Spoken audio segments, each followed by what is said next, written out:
Okay, I'd like to introduce you to a favourite exercise that I have that I use with my clinical supervisees in the early stages of their course.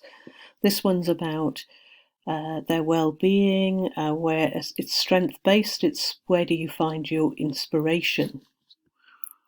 So the first thing that I ask people to do is to identify the top 3 people that you draw your inspiration from.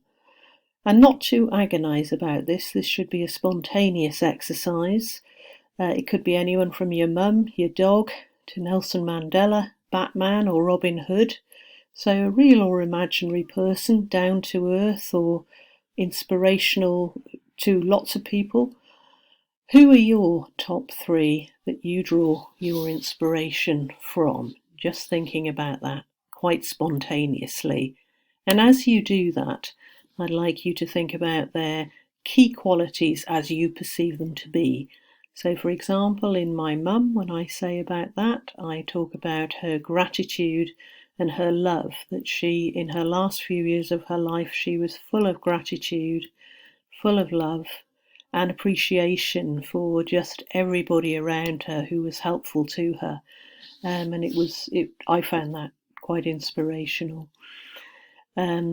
Another pet that I identify, who I love, is my dog, for the affection and loyalty that the dog shows, and that feels very precious and important to me. And then finally, Nelson Mandela for me is an important source of inspiration in my life for the courage and perseverance he showed in all his time, 27 years in captivity, and then coming out in his late 70s and leading his country to freedom. So what I'd invite you to do now is to think about what are the key qualities in each of those people that you identify for you in the people that you've identified. What are those qualities? And I'll give you a nice little picture just to let your mind relax and have a little think about those 3 people and what their qualities might be. And that's just for today. Tomorrow it might be 3 entirely different people. And this exercise is all about today. So just give yourself a few seconds to think about that. Have a pen and paper, scribble them down, or put them into your phone, whatever's handy. I invite you to just do whatever's handy, but scribble something down in the way that you do that. Have a little think about that. The qualities that you particularly admire in those people. So popping that down on paper or on your phone. Nice little old-fashioned pen there.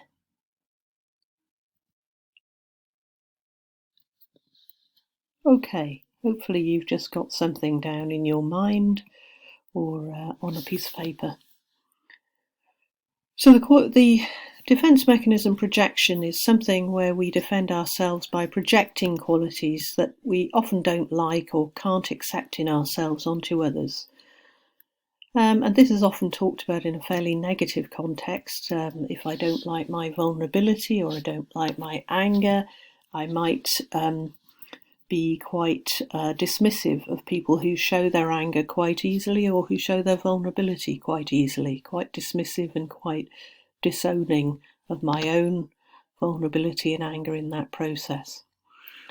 But also, actually, we can do this with our so-called positive qualities as well. And sometimes we can find those just as difficult to own, sometimes more difficult than our so-called negative qualities. So if you consider the idea that the qualities that you've just assigned to your 3 inspirational people might also be qualities that you actually possess. So I want you to just give that some thought.